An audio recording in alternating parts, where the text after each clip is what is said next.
Welcome to The Point of View. It's your favorite current affairs show on television. My name is Bernard Avle. We are on CCTV. It's your show that brings the right guests, ask them relevant questions on issues that matter to you, and we come up with some useful insights. It's live and interactive. If you're watching on television, we have a WhatsApp number on the screen. Let's know what you think of our topic. And if you're watching on Facebook, you can also comment on the stream down there. Tonight, I'm moving away from all the controversial issues in town and focusing on a very crucial sector, the fuel sector. I'm looking at the fuel economy for a number of reasons. I'll tell you when we come back. I have a crack team of panelists to delve into the matter.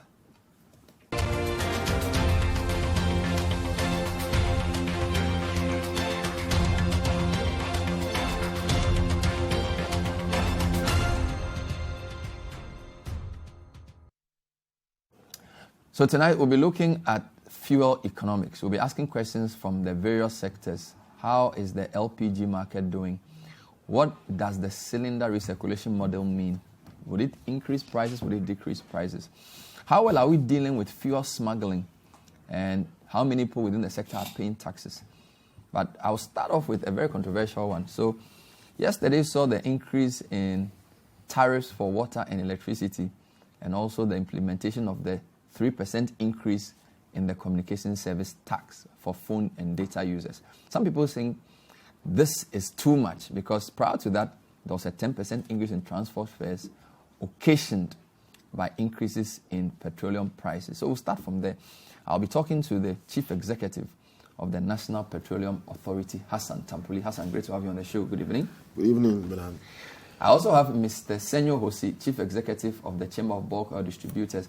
They released a powerful report which captures everything you need to know about the sector. Senyo, great to have you. It's a pleasure. Please show them the report. Just tell them. I want you to show the report to camera. Okay, so 2018 industry report. How many pages? I think about 144. Everything is there, viewers. We'll be joined shortly by Kwaku, Agyeman, who is the Chief Executive of the Association of Oil Marketing Companies. It's an interactive show, so if you're watching, you can ask any question you want. I'll read you a quick story from online to set the ball rolling. 8th September 2019, Petroleum Workers Union to government. Ghanaians are suffering too much. Reduce fuel prices. This is a story written by Neil Ate. And if you permit me, just read quickly. It says, the National Secretariat of General Transport, Petroleum and Chemical Workers of the TUC have raised concern about the incessant increase in fuel prices and its impact on prices of other goods and services. According to the union, Ghanaians are struggling as a result of the frequent hikes in fuel prices. In a statement, the union reminded the government to be mindful of the implications of these sharp increases in taxes on Ghanaians and take steps to relieve them. They pointed out that the tax alone on fuel, or the tax on fuel alone, is between 40 to 45% of the fuel price. And they called on government to immediately reduce the tax to lessen the burden on Ghanaian workers. So let me start with Hassan. Because this, many years ago, it used to be directly under the remit of MPA. So I used to have running battles with Moses Asaga on fuel price hikes. But these days, the prices go up and we don't hear anything. We just hear that things gone up. What's your general comment on the feeling that 5.19 Ghana cedis per litre moving to 5.39, that neighborhood, is too much? What's your general comment on this? Thank you very much, Bernard. I'm a bit under the weather, so please pardon me if I tend to go high and low. He's a very proud father. Okay. New father. Congratulations. No, he's not a new father, but that's a new baby in his house, so he's not sleeping. I'm a fourth-time father. A fourth-time father. Congratulations. Thank you. Great. Thank you, bros. Okay. Yeah, so I think that the discussion regarding the tax elements, especially on the price of petroleum products, is one that has to be situated in a certain context. Right? Cumulatively, prices of petroleum products, as far as tax is concerned, has reduced from January 2017, 39%, to about 26% as of today. That's the tax. Overall? Yes. Overall. Tax component. Since the assumption of office of the President, Nana Kwaku. on 7th January. So cumulatively, this is how much tax has reduced from the price of petroleum products. And that has to be stated and put on record. We have reduced the special petroleum tax on 2 occasions. From 17.5%, today is about 13%. All right. Now, instead of making it even a percentage ad valorem, a decision was taken to make it a specific amount so that it doesn't compound the price when prices increase on the international markets. So it was now moved to a specific amount inside the price build-up. You get it? All right. Now, the price stabilization and recovery levy, which is 12% for petrol, diesel, and 10% for LPG, has been consistently taken out of the price build-up. Sometimes for almost 6 months, 7 months, 3 months, 2 months, and so on and so forth. Okay?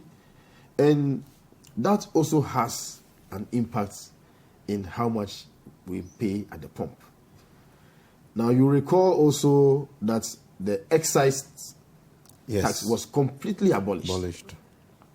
We call them nuisance taxes. So all of that cumulatively reduced the percentage by about 13 to 14% in the price build-up. So what we currently see as priced on the international markets is the FOB price and the forex.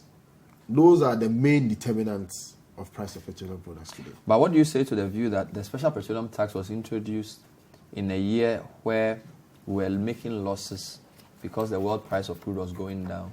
So Mr. Tekbe said to us he introduced that thing to cater for lost revenue. Oil prices globally have picked up since. So that particular tax could have been scrapped. That's point number 1. Point number 2, despite what you say about the tax reductions, 1 liter of petrol is now 5.38. Compare that to 3.9 in July 2015. That's over 1.5 cedis. So you're saying the tax component is not that much, but the truth is that the special petroleum tax was introduced for a specific purpose. The purpose has been served. Scrap it. But you just reduced the margin. You didn't scrap it. Well, we have to, as Ghanaians, take a decision. What do we want to do with ourselves? Either to go borrowing, or to go cap in hand for grants and aid, or we do as the president has said we should do. All right? That's Ghana beyond aid. How do you achieve that purpose without necessarily raising the revenue from within? Right? Nobody gives us conditionalities. We go to the Ghanaian people, and we need to make it reflect in their living.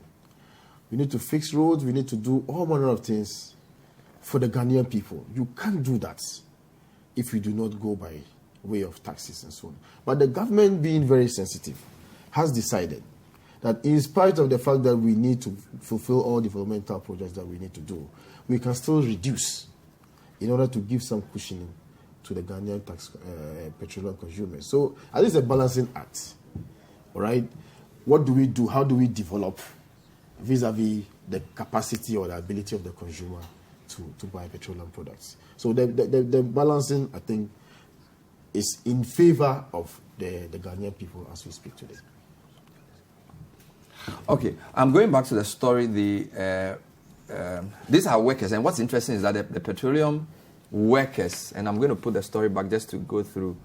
They're saying that,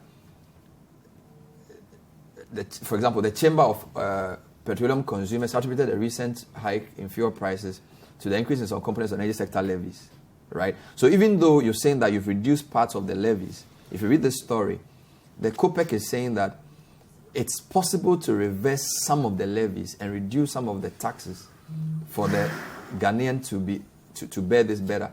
And now they juxtapose this with lower salaries and then increases in tariffs for water and electricity. So we had an increase in electricity tariffs this week, started yesterday. We also had an increase in water tariffs, the second in about 3 months. Then you have a communication service tax. So yes, I understand when you say you've reduced the, the tax component, but cumulative, when you put everything together, it's the same income. Don't forget we are in a banking crisis. A lot of people have lost their work. People's monies have been locked up. So I'm putting this question to you as government, not just as MPA, knowing that fuel economics and fuel politics is a very key determinant of what we do. Do you not feel that when we put all of these things together, there is a case for a further reduction in particular, the special petroleum tax, when in fact, fuel prices are bound to go up on the global market, crude, because of the Saudi Arabia issues? So what's your quick comment on that? I think you have to remember, and viewers will recall, that the government, through the PURC, announced heavy reduction in electricity tariffs. Mm-hmm. Some for domestic, for industrial, as much as 30%, 17%, and so on and so forth. So we have to bear that in mind. Now, that reduction even made the minority, all right, to take a position that, look, what you are doing, you are going to cripple the power sector. Do you remember that argument that was raised? That because you need to be able to pay for the generation of power. Okay? Now, if you reduce those tariffs, how do you generate power? How are they able to buy fuel, gas, and so on and so forth to generate power? So, in spite of the increase that happened a couple of days ago, it's still way less than it was as of January 2017. Now, the best part of it is that you do not have to do so. We needed to even pay. You could pay for more, but you won't even get the power. Remember, 2015, 2016, you can have all the money around, but you still won't get power to buy. I think that now that things have stabilized, and so sometimes we tend to forget, some of the problems that we're going through. But we were buying gensets all over the place, and we had to fuel them. All these things are things of the past. And so if you look at the bigger picture, you can't do but to admit that the government has actually moved this ship, to safe waters. Let me take a comment from Mr. Hosi. Your report, to be fair, didn't center too much on this, but I believe there's an opinion somewhere in there. What's the Chamber's feeling about balancing tax and revenue and affordability? Because you know that the economic conditions are very dire. And you are in the middle, between upstream and downstream. We are. You didn't make much comment about the price build-up in this report. Well, the price build-up is discussed, and it's the components you have over time.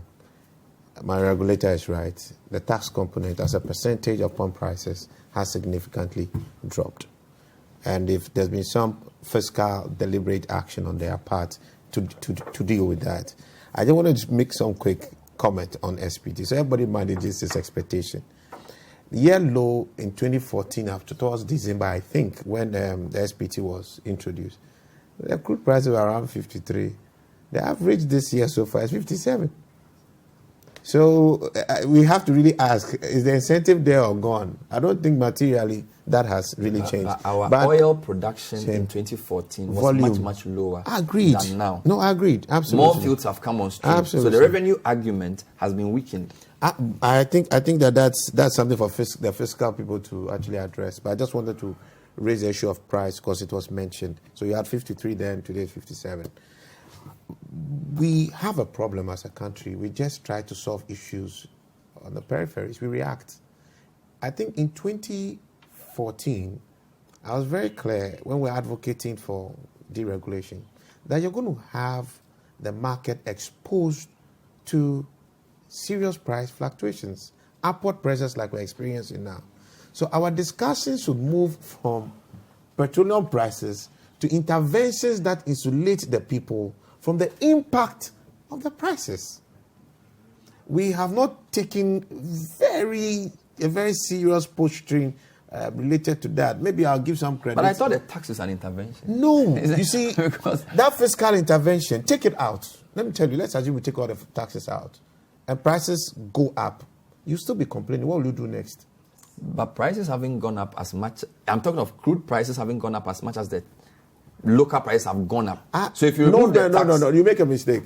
No, you see, you're saying if you remove the tax... I'll show you something. If you look at the number of times crude that we've had to pay more for petrol, okay, the changes have been more, and they've been occasioned by, as he said, two things. Yeah.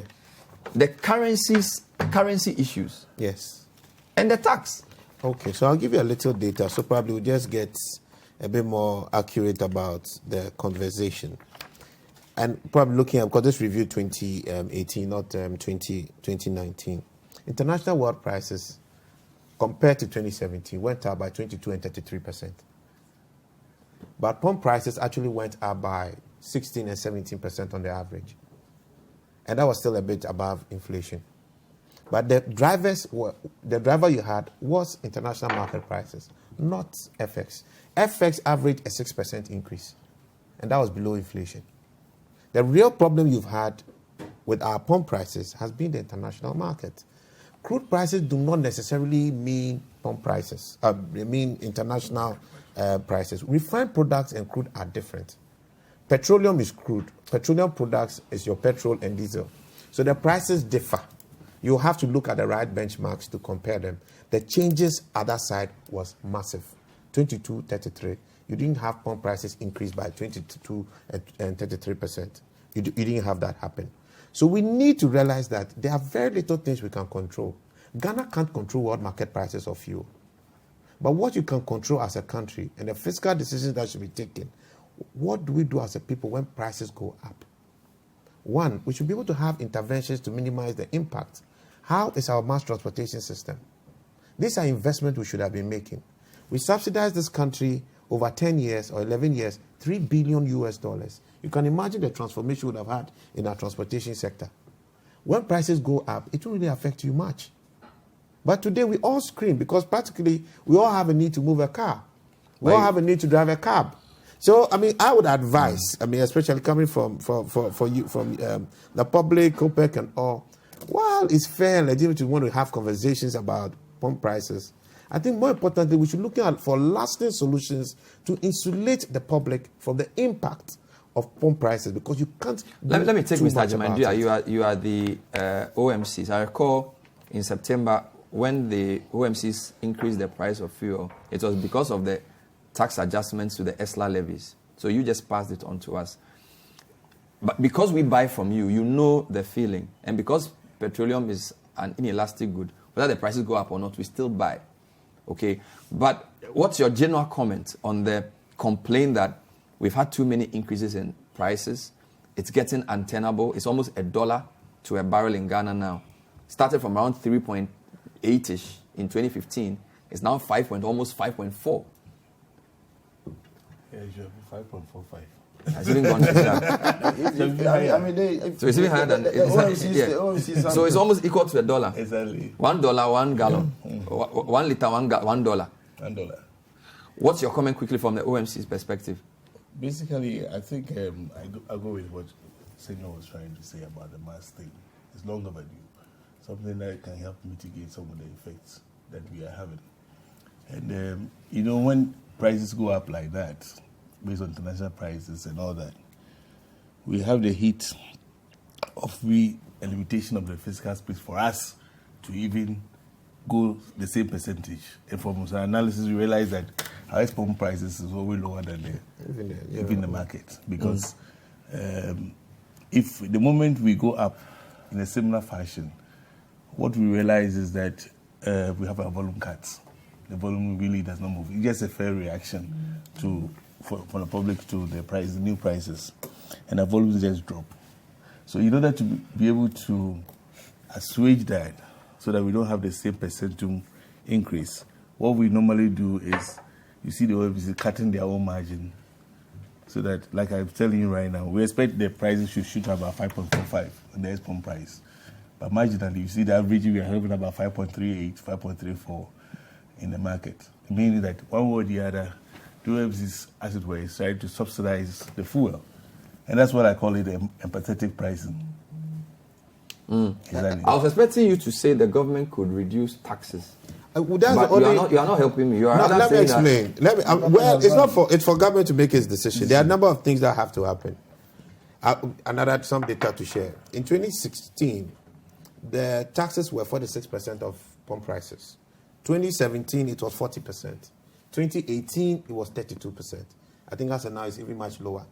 But when we go and buy the petrol, we don't know which one is taxed. We are just paying more. Exactly. So the government, but don't forget, when you're in opposition, you said that you were moving from taxation to production. So you can't come and tell me that Which we are doing. The percentage of tax has reduced, so we should be happy. But the amount you are paying is still higher. And we are paying it in addition to other things we are paying. And we don't have money now, we are broke. The test of whether we are producing is in the volumes that we have done, for instance, last year. From 3.5, metric tons to about 3.9 million metric tons. Okay. All right? Now, that's a function of a buoyant economy. Now, petroleum, runs more or less a lot of the things that we do. You get it? So, yes, it's a contributory factor. So, if the economy wasn't doing well, then you would see that, we don't have to do so that you can attribute it to buying fuel for gensets and so on and so forth. This is for production, for running economy, for vehicular movement across the country. And Okay, let me move to something else. So this week in the Finder, Tuesday, October 1, yesterday, Mr. Agyeman is on the front page. Nice photo. Oil marketing companies worried about rising price of LPG. Let me read. John Elliott Hagan reports, the Association of Oil Marketing Companies has expressed concerns about the state of pricing of liquefied petroleum gas in the country. According to the association, the price of LPG keeps increasing in Ghana, while the price is relatively cheaper in Nigeria in recent times. Chief Executive Kwaku Agyeman, who is sitting here, expressed this worry, indicating that the pricing of LPG has led to many more Ghanaians buying the product for cooking, among others, in bits. They are cooking tot. They can't even cook a full meal. So the bank wine starts, they leave it and they continue later. In what is referred to as tot. He said it here, I'm just quoting. But that's true. Yeah. The product becoming cheaper in Nigeria and very expensive in Ghana, according to him, is causing many Ghanaians, domestic users, to go back to charcoal. He noted that it is a bit of a challenge to see Ghanaians revert to the use of charcoal when Ghana was a leader in the introduction of LPG for domestic use in the West African sub-region. Mr. Agyeman, yes. He's here. Explain this point to us properly, and then he will address it for us. The fact that whilst our price keeps going up, it's cheaper in neighboring countries, although we are market lead. What's the problem? Is it the taxes? Is it basically Nigeria, they subsidize. They subsidize. And you remove the VAT from it. And that's what is happening. And what do we have? If you remember, some time ago, some years back, Nigeria was really using kerosene. A lot of kerosene instead of LPG. Using kerosene to cook? To do so many things that we used to do. Yeah. And now we were using LPG. And now they have learned the art of using LPG. And they have started subsidizing. subsidizing. Do you think he should subsidize? Oh, basically, we want to promote LPG. In fact, that's what we want to do. We want to achieve 50% 2030. We are doing about 23 now. 23 now. And, if you go out there to the market, I've had a personal experience where somebody's using gas and he's saying that he buys 25 cedis gas and he uses it for 4 days. But he buys charcoal for 5 cedis. It's the whole week. All that the fellow does is just to fry some plantain, add on to the... So especially for commercial users who cook by the roadside. And in the case of LPG, it has got suitable alternative. They are there, either firewood or charcoal. And you know that the statistics show that Greater Accra is consuming a lot more charcoal, just as they are consuming a lot more LPG. Are you sure we are not doing more grills? More kebabs? So you could see that for LPG, if we don't work at it very well, we'll lose the fight. That's true. It will go to the charcoal and the forest issues will come in. So that's why we expect that if you want to really get through this secondary recirculation, thereby promoting the LPG usage, we need to look at this. You know what's worse? Because in his report, the executive summary says that they are anticipating an upward pressure on pre-tax prices of LPG and disruptions in the marketing and retailing structure of the LPG industry based on the model. Yes. So you are saying your prices are higher. This man says that it's going to get worse based on the recirculation before it gets better. So, can you elaborate on this? Yeah, that's what your report is saying, right? Yes, that's what it's going to get worse. The pump prices may or may not get worse. It depends on government's fiscal. No, he said they are likely to They're go going up. Pre-tax. Yeah, which means that without any fiscal intervention, the price is going up. It's going up without any fiscal intervention. And then disruptions in marketing. There's going to be disruptions in the marketing space. Very simple. I don't have to explain. Yeah, explain that. It's not negative disruption. No, but the first one is negative. Oh, no, I'll explain that to you. An upward pressure on pre-tax prices of LPG. Yeah. That's negative. That too. I will explain that. I think he would probably, because there's an opportunity cost to it. Yeah, that's which is safety. is positive. Okay. So the government is looking at the LPG promotion policy, which is a cylinder recirculation model. Mm-hmm. So now you wouldn't carry your LPG and go to a station to have it filled. You should remember, you pay the transportation from your house to that place, get the food and come back. Will I get the same cylinder? This time, you're not going to get the same cylinder. You get same quality cylinder. You don't even have to own the cylinder. So I can't write my name on my cylinder? You can't write your name. You don't need to. You know, you go to a self-service station. If you read chapter 1 of the report, it sheds a lot more light on that. Like you have in the US, you have an LPG retail outlet just in front of a supermarket, beautifully caged. Nice. You put something in, you punch a few buttons, another door opens, and then you carry a full cylinder, and you go. It's easier for you. It fits into your regular life than currently, that you have to now look and go around hunting for a place. And the safety issues related to it. So you centralize a lot more of the bottling. That's what government is looking at doing. It's a policy that has had both parties, partake in it. So for me, it's an apolitical policy. This is the problem. Now you want the products to get closer to the consumer. So the consumer is not paying for the transportation that he doesn't see. Because when you go, you don't pay for it. When you take from your house and because go to it's it's your own car, you've moved. Now the thing has come closer to you. So I'll add a bit to it. To add a bit to it. Next one, for the guys to leave maybe the bulk places from like the major depots in Accra to that station, the big bullets. Big transportation again. It's transportation. That transportation would have just been gas. Practically almost gas. But now we are carrying gas in metal cylinder. It's going to be a lot more weight to carry along. So the logistical cost would definitely go up. We're also introducing another player called the LPG bottling company. Right? We're still working out the economics and trying to see how we fit it into the existing model. But save that, just we've said that, the logistics alone will push it up a bit more. What the report is saying is that looking at government's taxes on LPG, it has committed the energy debt recovery levy to the energy bond, the ESLA. So unless he's finding another alternative for it, we are going to be stuck with that particular one for the next 15 years or so. So the only portion it may have to give away is about 62 pesos, which is about 13% of the pump price. Now this 13% may have to go back and be replaced a bit with the logistical premium or any other premium that is required to deliver the cylinder recirculation model. And it is safer. What we have to now ask is whether Ghanaians are ready to be safer for a little while. Did you think about the additional costs in putting this together? Because it's eloquently explained. And Ghanaians don't like to pay more for anything. Nobody likes to do that. So now, already he says the prices are too high, and we are going to pay more for the transportation and all the things. And we haven't even finished addressing the petroleum. How are you going to deal with this?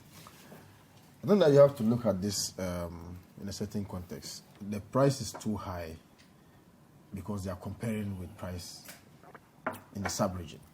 All right? So in Niger, there is no subsidy and there's no tax. Okay. All right? In Burkina Faso, they subsidize up to about 50%. Depending on the size of the cylinder. So you can get up to 45%, 50%. Mali, they subsidize. Togo, they subsidize. In Nigeria, they subsidize. In Ghana, since 1st July 2015, we went the way of deregulation. full cost recovery, except for LPG premix and then residual fuel oil, RFO. Premix because it's a social product that is used by the fishermen, and then RFO to turn the boilers for our manufacturing plants. Now, if we have to consider what is being done in the sub-region, that means that we have to partially deregulate and then find a way to subsidize LPG. Now, don't forget that in the past, we have had occasion where we had shortage of products and people had to queue at stations to buy fuel. Now, when was the last time you heard about any such queuing? Because government had accumulated the subsidies and government wasn't paying. All right? Government didn't have the money. Now, these BDCs couldn't raise LCs and so on and so forth, and had its own backward effects. It contributed to the collapse of Unibank. Exactly. You see, Senyo will tell you, and I believe Mr. Agyeman will also confirm, that these are some of the things that nearly collapse the BDCs. Yes. All right? Thankfully, this government has paid almost every legacy debt, except for about $50 million. Yeah, about something about that. Wow. All right? Okay?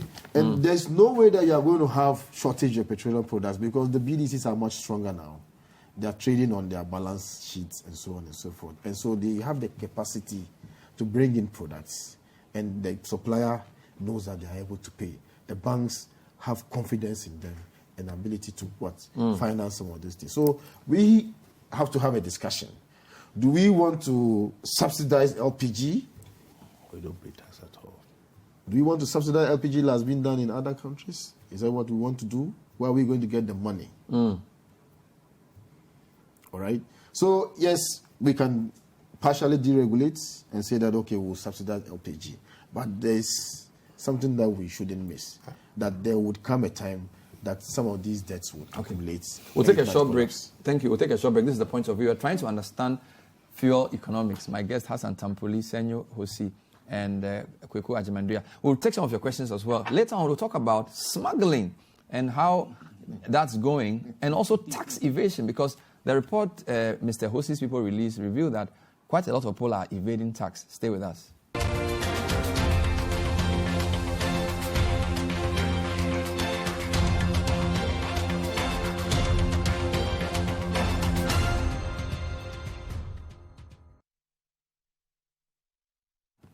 Welcome back to The Point of View. Tonight, we're trying to understand fuel economics. I have three people who can help us. Kwaku Agyeman, Oil Marketing Companies Association, Senyo Hosi, Chamber of Bulk Oil Distributors, Hassan Tampuli, National Petroleum Authority. Here are some of your comments. Prince Henry from Koforidua. Good evening, Ben. My question to the President is, will he campaign in 2020 with fuel and power reduction again? Because whenever we complain about bad roads, fuel prices, high dollar rates, high coal tariffs, more ministries, all the President and the government tell us is free SHS. So apart from free SHS, do they have nothing to show? That's a question I'm sure Hassan can answer. As there's an inverse relationship between cost of living and standard of living, it will in turn reduce the standard of living, and since there's no corresponding increase in salaries of workers, savings will eventually fall.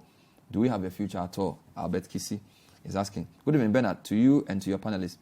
What the MPA boss is saying is just book work. We don't see it at the pump. Somed in Tamale. Nimensa in Second D. Good evening to you. I think the government should set up. They promise a reduction in taxes on fuel, yet fuel prices are high. What's the drama? So that explanation probably didn't go down well. A couple quick more points on this. I'm jumping the gun. Did you recommend anything on refineries? Because we are producing crude. We sell it on the global market. Yet we buy finished products, which have other components. Some people think that if our refinery capacity was improved, some of these cost may have been reduced. Have you analyzed this at all? Is it a simplistic assumption or it's true? That's a very simplistic. If TOR was working 100%, conk. It's not going to have a very material impact on pump prices. Really? It's going to rather have a constructive impact on the economy because you have a certain level of productivity and exponential effect. So more revenue. You have maybe more gross revenue. We're retaining a lot more things. We are adding value in the chain, so we are retaining a lot more economic productivity. So if TOR were working 100%, it will still not help us get cheaper fuel? No, your refineries, so this is one thing I would encourage all people to appreciate. Refineries are a very commercial business, not a social thing. And you are in competition with the wealth and the logistics between one refinery and here. So you're looking at Europe and Ghana. If Tor is operating as efficient as, say, a European refinery, then its economic advantage is in the logistical cost it takes from Europe to get to this place. So Tor will be ahead of the game. Because Nigeria produces a lot of crude. Yes. So if Tor were working well, don't you foresee that there's some market within West Africa that they could get? Tor's market, source of crude, is more like Nigeria. The freight premium is not that much. Massive, but it's had challenges with being that competitive on the market. But it has to do with the entire structure. We need to definitely get our refinery going. We can't continue producing crude and importing products when there is a base for it. It doesn't also make sense to me that we continue to train engineers who engineer nothing. We have chemical engineers, they must be in the refinery. All right, so there's a case for Tor. But its governance structure and modus operandi must totally change. It's a 45,000 barrel a day refinery. You can't be running that place with 800 workers. It's too many. That place doesn't need more than a workforce of 100. Okay, Dangote's refinery is coming up 650,000 barrels. That's massive competition for the region, and that one alone is enough. Plus Nigeria's existing installed capacity to actually feed the whole of West Africa.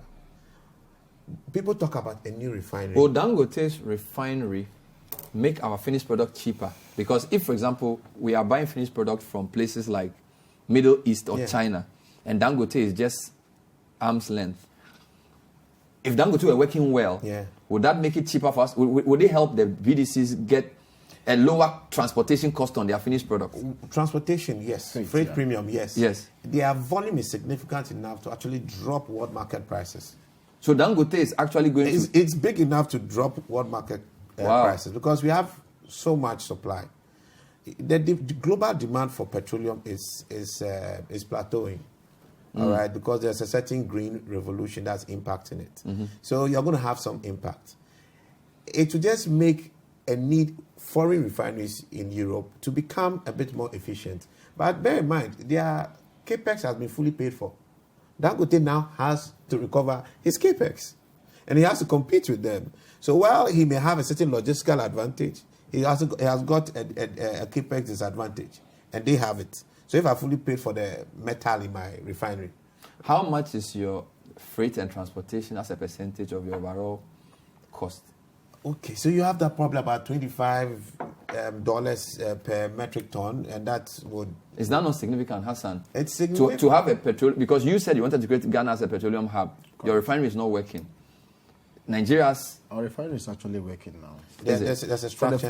For the past couple of weeks, we've been doing. Fine, but I'm just asking. 30,000 if we had barrels per day. If we had functioning refineries in West Africa, the Dangote, Tor, and a few in the next 5 years, how would that change what we've just discussed? Well, as part of the arrangement, I think that there are plans to start a reference market for the West African sub-region, right? So that we don't rely on the ARA and all of that. So we're going to start. That is a trader's trick. Because our volumes are significant enough for us to be able to have our own. They actually just play a game, right? Respectfully, with your permission. All they are doing is now trying to price how much Nigeria as a market mover is buying. And Nigeria is buying all its products from Europe. So they are trying to now fuse in their own premium in that one. So you don't really get a naked view of what Europe is doing. I don't understand what you're saying. I'm just saying that if the refinery were working, yes, would things be better for the end user? I think that things will be better for the end user. For instance, with the issue of freight, for instance, it's something that definitely would be. If you check Nigeria, their crude production is about 20,000 or so barrels. Yeah, about 20,000 barrels a day. All right. Now, their national consumption, their oil refinery produces way more than the national consumption. So they have had to even evacuate and then export to northern part of Nigeria. Now, because the borders have been closed, the product is even trapped In Niger, they have to find a way to move the products to other countries. You see? So that's in a way, these are trapped products. Okay, so you need to force prices down. All right, otherwise they have to shut down the... Good. But let me give a little bit dynamics. on the refinery. We did 9% of our national supply last year from local refineries. From local refineries. But that story has to change. Really? And we are recommending the government, this HAP story, be careful. The new greenfield projects for a new refinery, I mean, it's quite heavy as far as the funding is concerned. And you don't really have a strong market in Ghana. It's small. And you don't have any strong Sahelian market. Niger, Mali, Burkina Faso combined will just give us half of what Ghana takes. And you have Dangote coming. So the best way to restart refining in Ghana is to work with TOR. The incremental investment to get a TOR functioning is much lower than a greenfield project. So if you really want to be serious about refining, it is TOR that should be that trigger. Okay. And we'll be able to develop the right value proposition to get investors to want to expand later. Let's talk about smuggling and tax evasion. Your report was quite heavy on this. You said tax revenue evasion.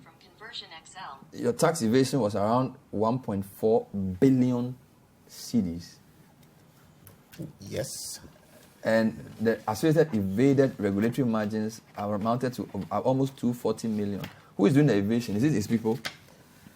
You see, there are faceless people that will surely include his people, my people, the government people. Tax evasion, government people? Of course. Oh, yeah. So how do government evade for tax? starters, how do you have the products coming to the town? Government has to okay for any products to really get out of a depot. Every depot is a custom bonded warehouse. It means that it is managed by the GRA. It has the MPA present. So we can't evade tax without their help.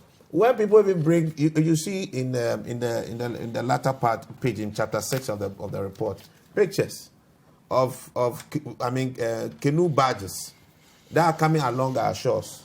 We've arrested, government has arrested our military people helping people do this before. You see, so it's not something happening in space.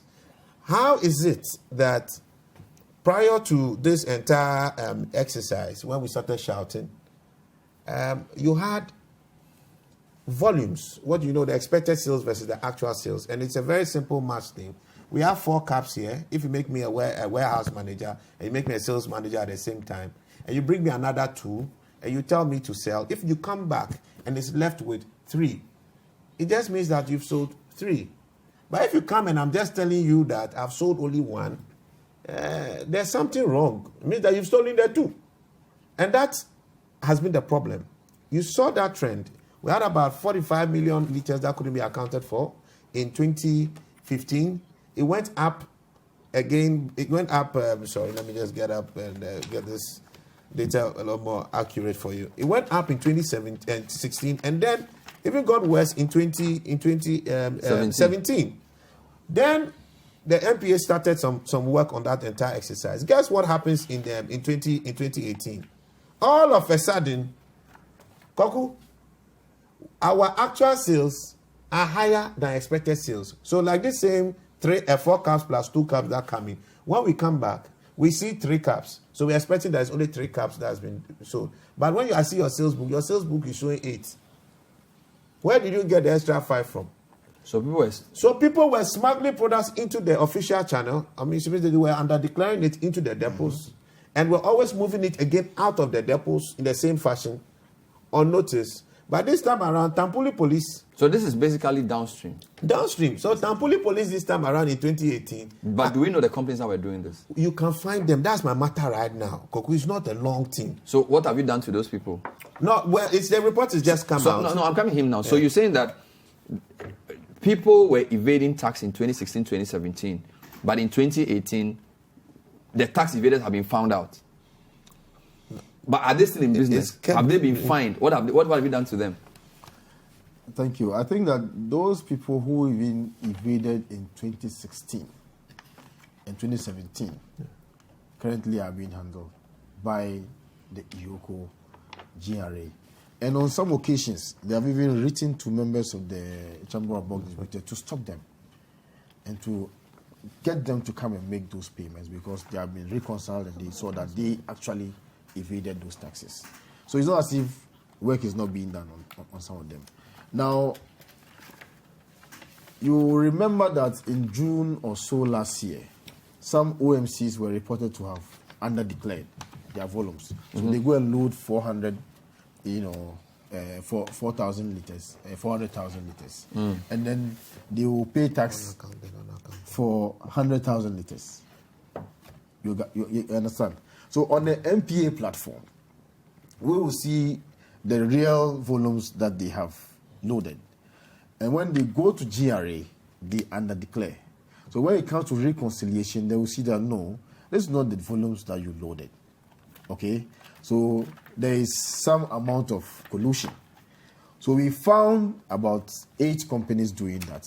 And immediately we took action against them. We suspended them from operation. We took them before the disciplinary committee. And Mr. Agyeman is a member of the disciplinary committee. As well as myself. All right? He is also a member of the disciplinary committee. So the matters were put before transparently.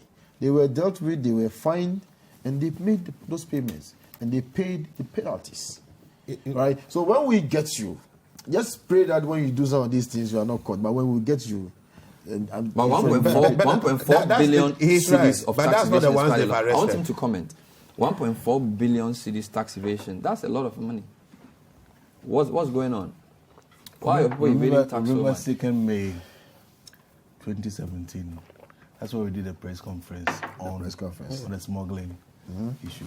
Because it was hitting us very hard. We have stations which used to do about 150,000 liters a month. We're doing like 40,000 liters.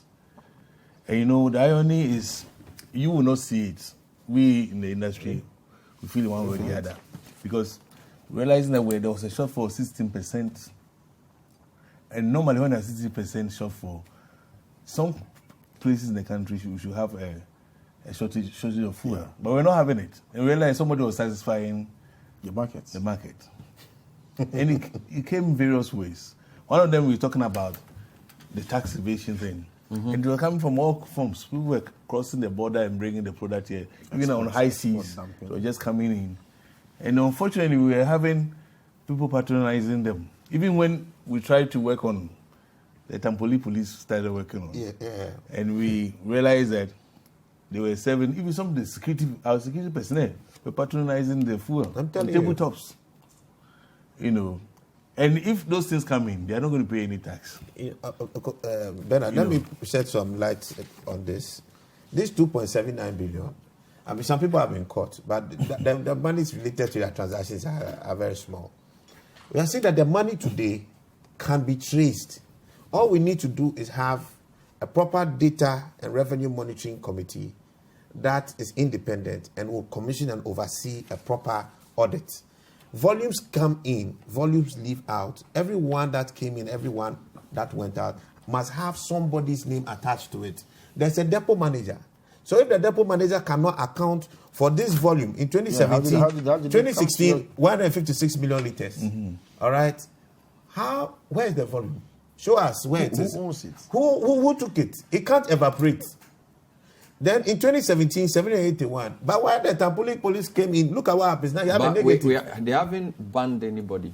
They haven't jailed anybody. I think so. Essentially, what you're doing is you're window dressing. Not necessarily. Let me come to this. But if somebody is evading tax to 2 billion, this analysis is the first time that is being made.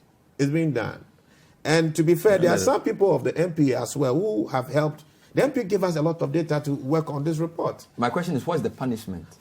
Now that the report is out, there's a need for us to now commission. But it doesn't need your report to know people are evading tax. No, they've been taking steps already on that. All of us have been. So my question is, have you revoked anybody's license for evading tax? You see, we are not a tax authority. But you are the licensing authority. No. We have our mandate is but people have behavior, they have to behave in the industry. The license is from you. That is correct. We are responsible for the margins. So if you don't pay the margins, there's a penalty. And they call us National Penalty Authority. That's true. All right? As for the punishment in the industry, we don't joke with it. So if somebody has evaded tax... All right, so you see, before you load, you need to fulfill all your tax obligations before you are even allowed to load.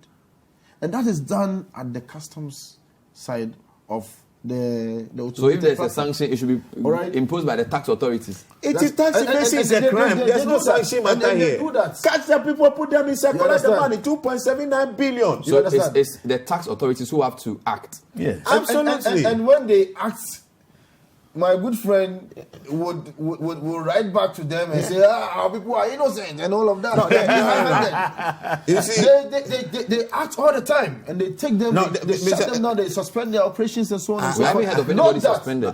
You see, maybe it will not be put in the news. Why but don't you they want to put it in the news? consistently? You see, sometimes. If you want to You stop, suspend. if you want to and stop then bad behavior, you have to. You see, when you see prima facie evidence of some kind of collusion or illicit activity, you suspend, then you investigate further. Sometimes after the investigations, it may come out that the company was not culpable after all. All right. So you do not want a situation where you demonize the company and then you come back, you have to rehabilitate the We'll company. take a short break. We'll be back with more. This is the point of view. We're talking fuel economics. We'll be right back.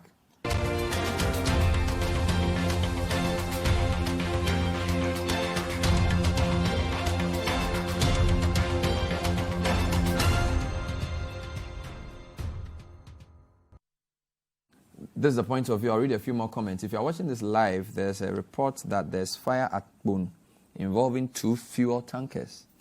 And our Elvis Washington has confirmed that this has led to heavy traffic buildup on the Bone Road. So possibly some of your members. Farouk in Tema says, NDC can make all the excuses, but the fact remains NPP have managed the energy sector better. Electricity tariffs increase used to be 70% or more under NDC. Yet we couldn't get power for over 4 years. Let's help our service providers to serve us better. But Bilinto Abdul says all these increased taxes will end up in the pockets of state actors. There used to be a big conversation about smuggling in the industry and the build-up. I was on a heritage caravan to Paga. Mm-hmm. I couldn't believe the number of fuel stations I saw in less than 10 kilometer stretch on the way to the border. You've been in office for 2 years and a few. Has that changed? I know most of those stations are closed down now if you use that road. But they used to practically, survive on smuggled products, export dumpings. So they go as if they are crossing the border, then they do a turnaround, come back and then sell right in the country. Now you are not able to do those things anymore. You won't get those cheap products and then keep the taxes in your pockets. That will not happen anymore. So yes. And so Mr. Agyeman is also a member of the UPPF Management Committee, and so we review volumes even along the borders, and we check for unusual volumes, and when we see some unusual movement of products along the border areas, we take steps to correct all of those things. But as far as export dumping is concerned, I think it's gone down. something that we have dealt with. I believe. In fact, that's that's pretty about well 99.9%. Export dumping. Will tax evasion reduce if your request for tax payment within 30 days instead of the current 21 days is implemented? There's okay. The issue is there's one thing that you are picking the load from the depot, and you're supposed to pay the tax, and you can't pay the tax within 21 plus 4 days. That's 25 days. And another thing is also evading the tax completely. So there's no relation with the There's two? no relation with it. But has your request been acceded to? Oh no, because obviously, but if I'm getting money every day from you, and come and tell me that now you won't get every day, get 2 days later, I will not be happy, and that's what's happening to the government. And so we're looking at the win-win solution, where we can employ technology so that you can see what we are doing, and that's what we call it pay as you sell. We want to get to that realm because what's happening is that when you have issues like we had from Sikembe, the smuggling when our stations were dry, you put your products into the underground UST. It is an average of 42 to 45 days before you get finished. Meanwhile, you have to pay 21 plus 4 days. You can't pay. So obviously, you literally have to go and borrow from the bank at a rate of 33%. To make sure that you pay the GRA so they don't shut you down. Okay. Was there anything about safety? I remember after the few fires, there was a moratorium on building of new filling LPG stations. stations especially. Yes. Have you lifted the moratorium? Have the Did you see anything about safety? Yeah, we did something on safety. Significantly, the deaths that we've experienced in the industry have reduced towards 2018. Of course, the highest was in 2015 when we had the twin disaster, as we call it. But we had 15 deaths in 2016, 7 in 2017, and 2 in 2018. I don't think we've recorded any death yet in 2019. But we've So had near misses, that's a lot of near misses. And that's what we don't want. Because in the moment you have a community of near misses will result in one. But what's the one policy change did you put in place after the fires? Oh, that means a lot. Oh, I think that we used not to even have a HSC department. Health and safety. No, safety, security and environment department. Now we have one. At the MPA. That's correct. It's very, very active. So what we have done is to even intensify our monitoring inspection. The number of rounds that we do has increased, and when we find any faults, we give you time. I mean, we don't go there with the mindset to shut down. We'll give you time to remedy, the shortfalls within a certain period. If you are not able to do, we shut down. All right, we suspend the operations until we fix them. Okay, let's look in the crystal ball. Yeah. Iran, Saudi Arabia, some issues happened a couple of weeks ago. Oil supply is going to reduce. Some people think prices are going to go up. Looking in the crystal ball, what should we do to prepare ourselves? Is there anything else we can do? Honestly, that shouldn't be a worry. It's not going to affect us. It's going to affect us, but it's going to be it's an intertemporal spike. I think the price will go up. It went up. It's already started coming now. Yeah, it started coming now. So the real problem we are going to have is MAPU 2020. What? Okay, it's called the Marine Pollution Policy that's been commissioned by the UN, and it's been adopted globally. So we are reducing the sulfur standards in marine fuels all the way to what we call it's 5% now. It's going to come down to 5%. Very soon. That reduction is going to cause people to move from using heavy or heavy sulfur fuel oils to using low sulfur fuel oils. Using low sulfur fuel oils will mean there's a lot more pressure on your diesel prices, your petrol prices, the ones we always use, but also a great opportunity for poor. So one of the things we've recommended here in the report is that government must quickly take a hedge program where government will start hedging against cash settlements and not delivery, because government is not buying any products anymore. That's right. So that when prices go beyond that strike price, we'll call the crude price threshold. Prices go beyond that price. Government makes a hedge income. When you get that hedge income, then you reduce your taxes. Fantastic. As one option. The other thing is that when MAPU kicks in, crude prices for Ghana will go up because the type of crude that we produce will be in high demand. We call it the light crude. All right. So it's going to go up. How will government substitute a bit of the incremental revenue there? Senyo, thank you. To insulate taxes. Thank you, Senyo Hosi, Chief Executive, Chamber of Bulk Oil Distributors, Hassan Tampuli, Chief Executive, National Petroleum Authority, Kwaku Agyeman, President, Chief Executive, Industry Coordinator, Are we done? Association of Oil Marketing Companies. Our money is finished.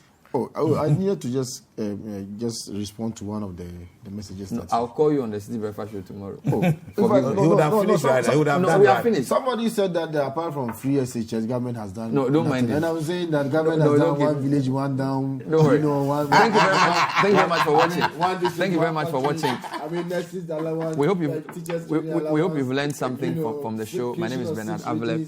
Stay with City TV. The resolution of the issue. Good night. I beg you.